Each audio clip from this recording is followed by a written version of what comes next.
El otro día me pasaron un vídeo de un youtuber que yo no conocía, es una persona que habla sobre ciencia, al parecer, se llama El Cascarón de Nuez, pero a pesar de que estaba especializado en ciencia y temas así, en ese vídeo hablaba de economía. Y siempre pasa lo mismo, que es cuando una persona no especializada en economía se pone a hablar de economía en su canal, lo que hace es liar la parda. ¿Por qué? Pues porque al final se va ahí a algún youtuber, algún economista conocido y dice, comenta esto, pues yo lo que voy a hacer es difundirlo. Al final se informa a través de las vías dominantes que hay en nuestro sistema para hacerlo y le acaban llegando la información de los economistas ortodoxos y los economistas convencionales. Y si solo se informa por YouTube ya muchísimo peor, porque le llega gente pues como Juan Ramón Rayo, Daniel Lacayo y toda esta gente, ¿no? Entonces, aquí quiero traer este vídeo porque empieza de una forma muy curiosa, el vídeo del Cascarón de Nuez diciendo joder, nos dijeron que en el año 2023 iba a haber una crisis y no la hubo, y también nos dijeron que no sé qué y no ha habido, y yo, joder, yo cuando empecé a ver el vídeo dije, ostras, este es de los míos, que no se cree ninguna predicción y no es catastrofista, pero inmediatamente después empieza a ser él el catastrofista y es como, perdona, no es muy coherente el principio de tu vídeo con lo que sigue a continuación. Pero bueno, me han pasado este vídeo más de una persona. Entonces creo que este hombre, el Cascarón de Nuez, tiene un montón de seguidores y yo quiero que al menos este vídeo le llegue a alguno de sus seguidores para que sepan que no es solo esa la economía que existe, la típica, la que siempre nos habla de que las pensiones son insostenibles, de que no sé qué, de la deuda pública, en fin, que es el mensaje manido. No, hay otras formas de acercarse a la economía y yo desde mi canal pues intento ofrecer uno de ellos, ¿no? Así que a ver si hay suerte y le llega a ellos. Concretamente en este vídeo está hablando de dos riesgos muy importantes que puede sufrir la economía española y fijaos que la economía española presenta riesgos importantes de cara al futuro, pero ninguno de esos dos factores son relevantes, desgraciadamente. Lo que pasa es que este hombre lo que ha hecho ha sido replicar, difundir lo que ve por ahí, y lo que ve por ahí pues no tiene por qué ser correcto. Yo llevo mucho tiempo tratando de demostrar que no es correcto y con buenos argumentos, con buenos datos y con buenos vídeos también, ¿no? Así que venga, vamos ahora a hincarle el diente a esto. Fijaos, el vídeo lo tenemos aquí, tengo que ponerlo un segundo aquí, ¿vale? Y no sé si lo conocéis a este hombre, ¿vale? Tiene 583.000 suscriptores en YouTube y aquí fijaos el título del vídeo, dice: la economía española es un espejismo, condenados por décadas a la mediocridad escogida por esto, entre paréntesis. Es verdad que todos los títulos de YouTube son siempre muy de clickbait, ¿no? Y no es algo criticable per se, pero cuidado que utiliza mediocridad, que es un término que ha utilizado hace muy poco Feijóo para meterse con la economía española y en general con el gobierno de coalición, y además que dice condenados por décadas a la mediocridad. Es mucho decir, esto no es clickbait, esto ya es exageración, es alarmismo, ¿no? Entonces vamos a ver qué comenta y cuáles son esos dos factores. Como os digo, empezó muy bien el vídeo, pero luego se echó a perder. Vamos a verlo y vamos a, con datos y gráficos, desmontar lo que dice. Entonces vaya a suceder. Lo que sí que te digo... Espera, que le he dado velocidad y este habla demasiado rápido. Lo pongo un poquito menos. Es que normalmente, salvo fenómenos absolutamente inesperados, como puede ser la crisis sanitaria vivida recientemente, los fenómenos siempre llevan un tiempo de cocción bastante largo y no suceden de un día para otro. Ya hay una serie de factores terriblemente preocupantes, creo yo, respecto a lo que le viene a la economía española en los próximos años, que no quiere decir que vayamos a vivir un cataclismo, pero sí que quiere decir de una manera absolutamente inequívoca, y ese es el primer mensaje que te quiero trasladar, que vienen tiempos muy complicados precisamente por las temeridades, por la inacción y por el rostro perpetuo de los políticos que nos gobiernan. Bueno, fijaos, lo primero es que acaba terminando su mensaje en atacando a los políticos, ¿no? Ese mensaje cuñado de los políticos tienen la culpa y tal. En fin, no me quiero meter mucho con eso, pero fijaos que ha hablado de factores muy preocupantes y que va a haber grandes problemas y tal. Vamos a ver a qué se refiere. Para eso hay que avanzar un poquito aquí en el vídeo, porque hace publicidad. Y aquí.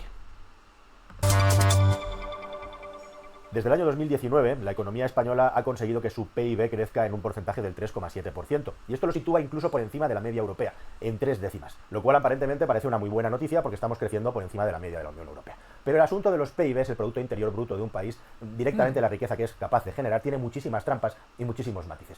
Y si se trata de ti y de mí, si se trata de los ciudadanos, si se trata de las personas de a pie y cómo le impacta este crecimiento de la economía, es mucho más apropiado y acertado analizar qué es lo que pasa con el PIB per cápita.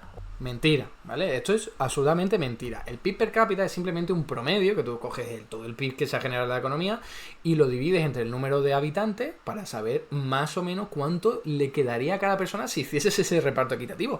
Pero es que nunca ocurre ese reparto equitativo, ¿vale? Nuestras sociedades capitalistas son muy asimétricas, son muy desiguales y ese PIB se reparte de una forma absolutamente injusta y muy desproporcionada. Así que no, para saber tu situación, no, ese indicador no te sirve. Tienes que bajar a ver cuál es tu salario real, cuáles son las rentas, también cómo se distribuye la renta y la riqueza, que es fundamental. Y por cierto, los economistas de derecha nunca hablan de desigualdad porque saben que es su talón de Aquiles, porque saben que es su truco. Es decir, no, aquí la desigualdad no se habla de ello y la gente va muy bien, no sé qué. No, hay gente que lo pasa muy mal y sobre todo hay gente que vive muy bien a costa, a costa del resto, ¿no?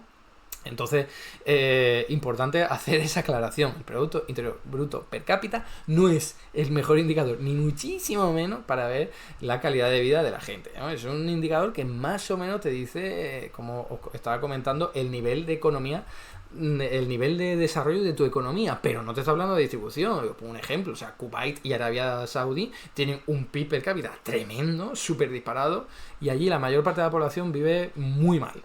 Así que cuidado con los trucos estos del PIB per cápita. O es decir, cómo se reparte esta riqueza entre el número de personas que habitan un país. No se reparte, bueno, lo mismo, es un promedio, no es como se reparta. Es un ejercicio teórico, matemático, no real. ¿Y qué es lo que ocurre cuando hacemos ese análisis? Pues oh sorpresa, resulta que de estar a la cabeza de la Unión Europea nos colocamos absoluta y rotundamente en la cola. Porque primero, jamás en la vida hemos estado a la cabeza de la Unión Europea en PIB per cápita, y es que el mismo gráfico que él está enseñando lo demuestra, así que no sé, primero no será muy bueno en física, en ciencias, no sé muy bien a qué se dedica este hombre, pero interpretando gráficos desde luego que no es muy bueno, para nada. Y lo segundo es que, claro, lo que va a decir ahora es lo que ya desmonté en un vídeo anterior. Que en concreto, nuestro PIB per cápita en los últimos 5 años ha crecido 7 veces menos que la media de la Unión Europea y solamente lo ha hecho en 3 décimas, o lo que es lo mismo, está total y absolutamente estancado. Está estancado el PIB per cápita, bueno, está creciendo un poco, incluso como él mismo ha dicho, pero hay que preguntarse por qué está estancado, porque es la clave del asunto, ¿no? O porque no crece mucho, porque como él mismo ha comentado antes, el PIB de España ha crecido muchísimo después de la pandemia, muchísimo, aquí lo podéis ver, más está creciendo que casi todos los países importantes de la Unión Europea. Y eso sí, el PIB per cápita es verdad que está más o menos estancado. Estos son datos del Banco Mundial y la pregunta es ¿cómo es posible, ¿no?, que ese indicador que está repartiendo teóricamente todo el PIB entre toda la población esté estancado cuando el PIB está creciendo tanto? Bueno, pues la respuesta la tenemos muy fácil, ¿no?, ahí a mano, que es que está aumentando mucho la población en España. En este gráfico, que España es la línea roja, es el país que más está viendo crecer su población en edad de trabajar. ¿Por qué? Si no es que no tenemos muchos niños pasando de 15 a 16 años, no, es inmigración.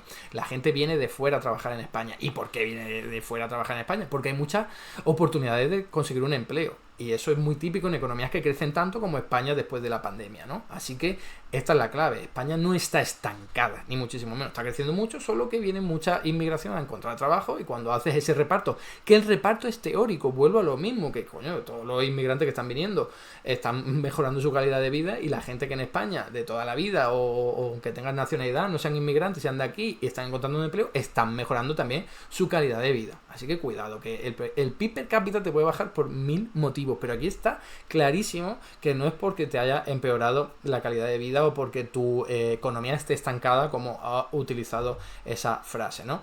Además, ¿qué pasa con el resto de países? No solo podemos ver a España, que España, ya he dicho, es de los que más está creciendo, sino que los países que en el gráfico que ha utilizado del economista están por debajo de España son precisamente países como Eslovenia, Lituania y Estonia, que están perdiendo población. ¿Vale? Es que le ocurre lo contrario, su Producto Interior Bruto está creciendo, pero encima su población está bajando por los motivos que sea. No me he puesto a estudiar estos países, pero que no es buena señal para su economía. Si la población está bajando, no es buena señal, ¿no? Entonces, claro, el Producto Interior Bruto pues va creciendo la cantidad que sea, pero encima la gente se va, cuando tú haces ese ejercicio teórico, insisto, matemático, de repartir el PIB entre toda la población, te sale a más. Pero eso no quiere decir que la economía esté yendo mejor que España, ¿vale? Y esto es muy fácil de entender cuando se controlan unos conceptos básicos, pero parece que el cascarón de nuez, pues esos conceptos básicos no los controla tanto, o al menos no los ha tenido en cuenta. Pero él continúa aquí hablando de otros factores. Vamos a ir al siguiente.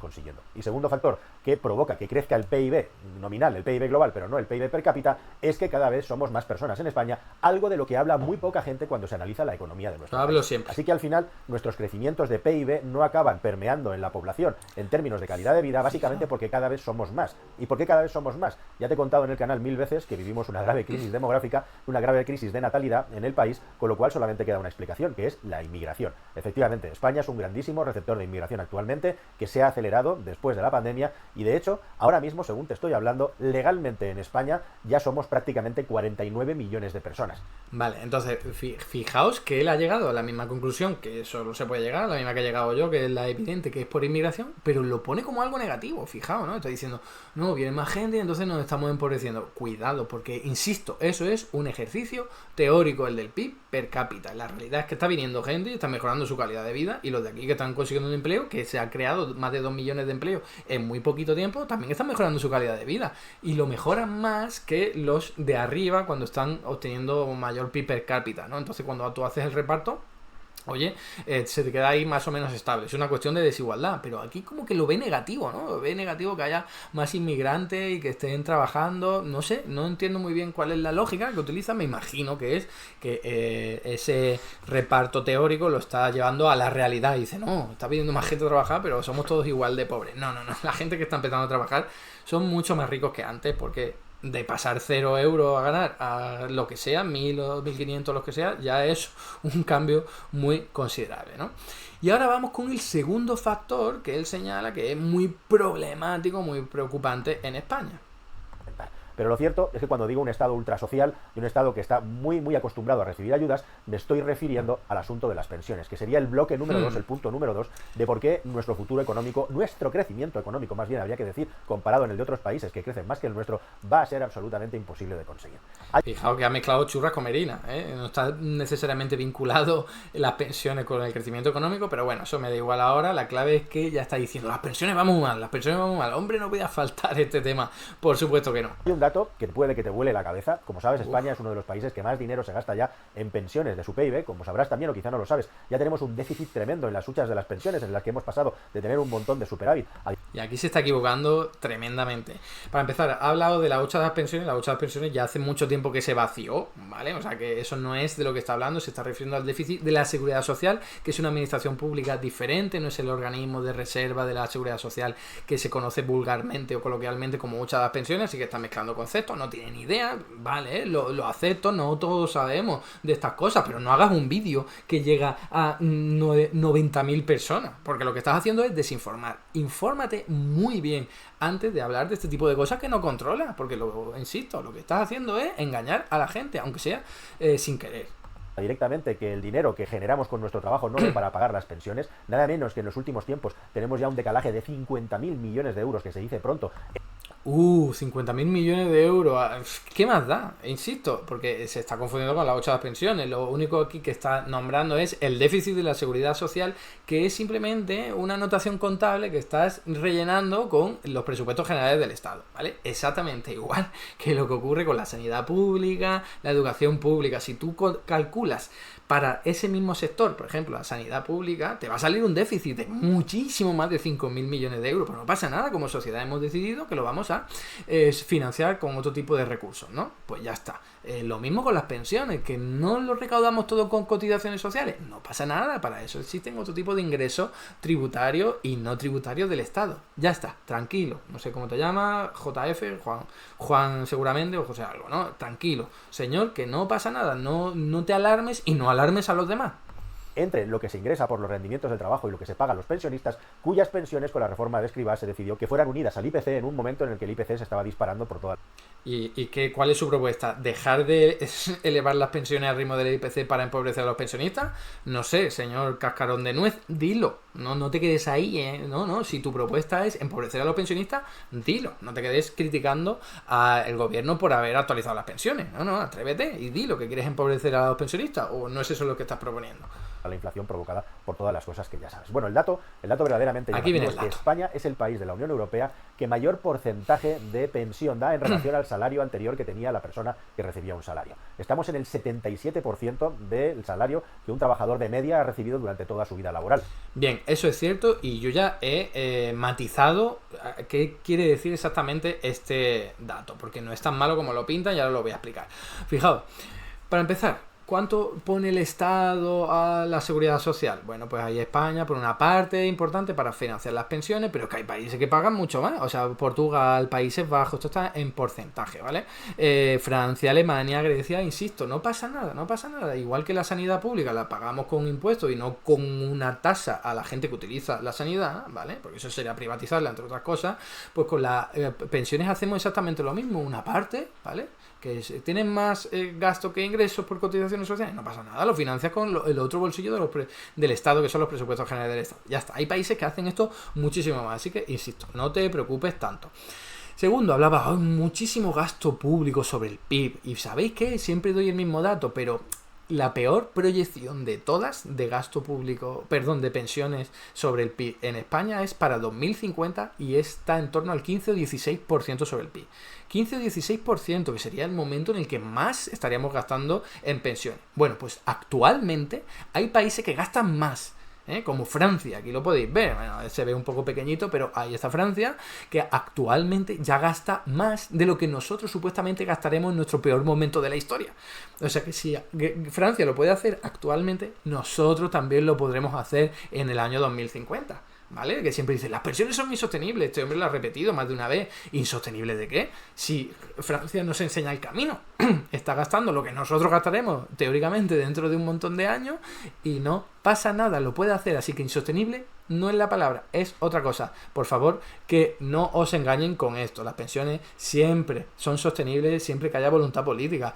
Son los que lanzan el soniquete de es insostenible, porque quieren meter miedo sobre el sistema público de pensiones para que la gente se vaya al sistema privado de pensiones y le haga el negocio a la banca. Es que es así, siempre ha sido así. Desde los años 90 vienen diciendo que el sistema público de pensiones es insostenible. En el año 2000 va a quebrar, no quiebra. En el año 2010 va a quebrar, tampoco quiebra. O va a tener déficit no sé qué, pues tampoco, te has equivocado. En fin, que es que no quiero aburrir más con esto, pero la idea es la misma. Te estás comiendo la propaganda de los poderosos cuando están diciendo que quieren privatizar las pensiones y utilizan esto para lograr sus objetivos. Y ahora con el último dato que ha dado, que yo ya desmonté esto en un vídeo mío en mi canal, fijaos, si España, cuando tú coges el promedio de la pensión, sale a un 70 y pico % del sueldo promedio, ¿vale? Pero eso de nuevo es simplemente un promedio. Si ahora nosotros nos vamos a los indicadores, el mismo indicador, pero para diferentes estratos de la población, lo que nos encontramos, aquí lo podéis ver, sé que se ve muy pequeñito, ¿vale? Pero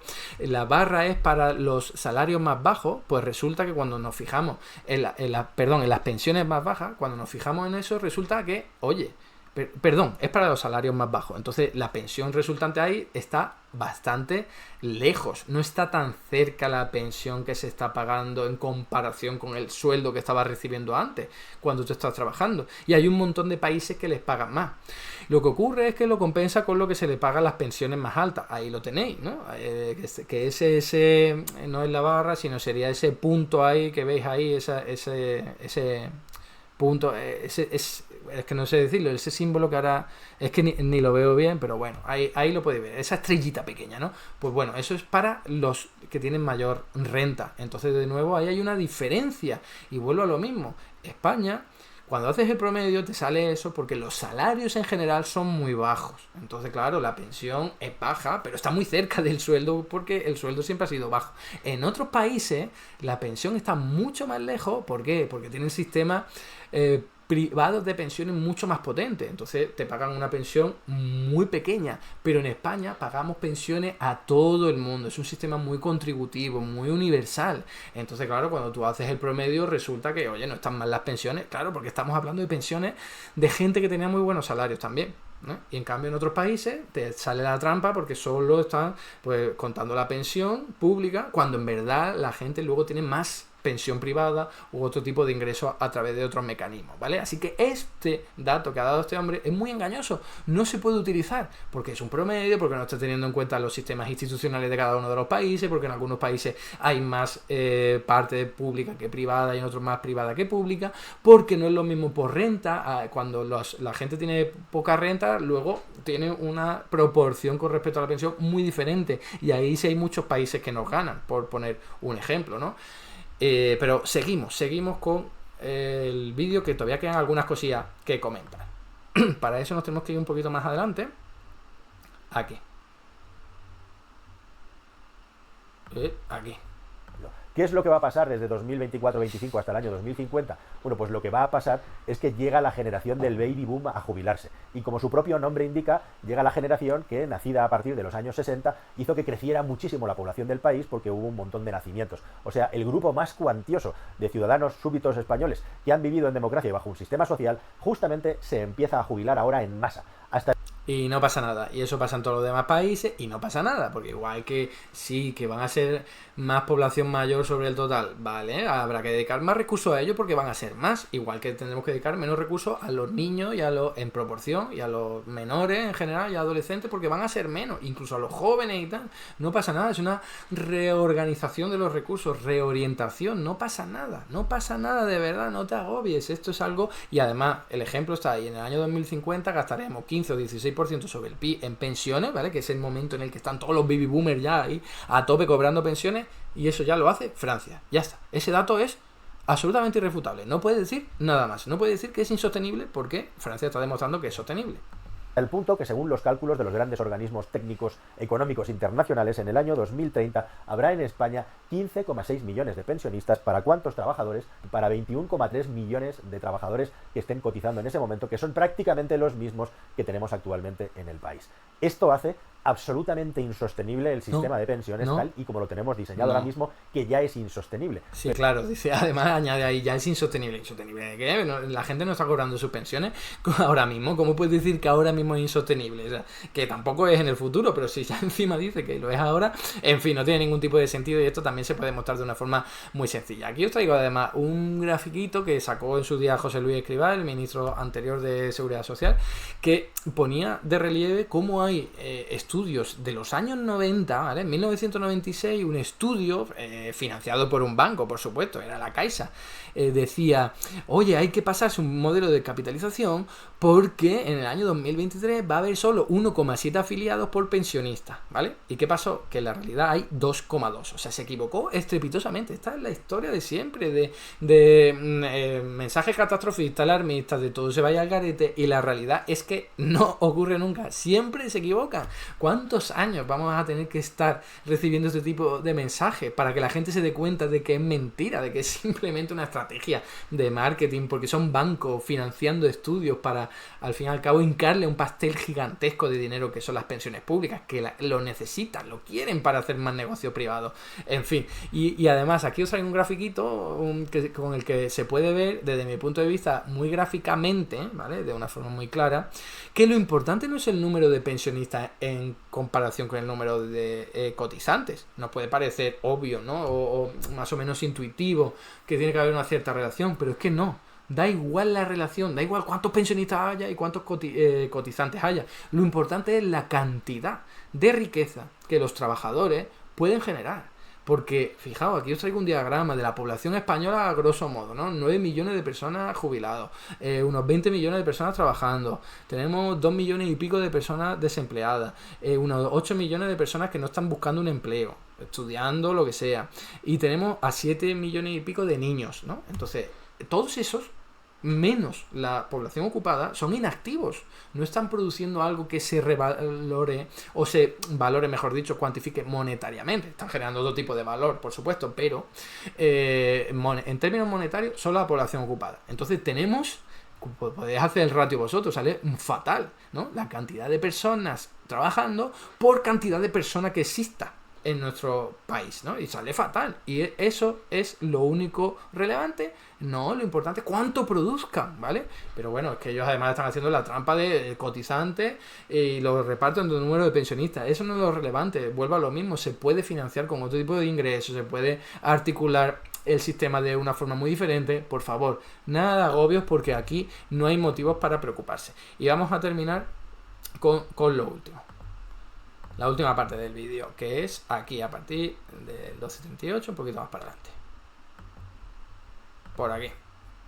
Y la única manera de salvarlo sería aumentando enormemente la productividad del país o cambiando la curva demográfica del país. Es decir, que nacieran muchas más personas. Yo siempre os lo cuento y lo cuento en las entrevistas que me hacen, que actualmente... A ver, ¿habéis fijado? ¿No habéis notado la incoherencia? Este hombre se estaba como quejando porque venía mucha gente de fuera y ahora dice que la única solución a este problema no es que venga gente de fuera, que le parece mal, no sé por qué motivo, ¿vale? Pero lo que dice es que tiene que crecer más, o sea, que tiene que nacer más personas. ¿Por qué? ¿Por qué? Obviamente porque está pensando que tiene que haber más cotizantes por número de pensionistas, que ya he demostrado que no es lo más relevante, pero oye, que da igual, que si quieres más cotizantes, no te pongas a tener niños ahora que hasta dentro de 16 años no van a poder cotizar. Tráete a gente de fuera si de verdad quieres gente que trabaje, ¿vale?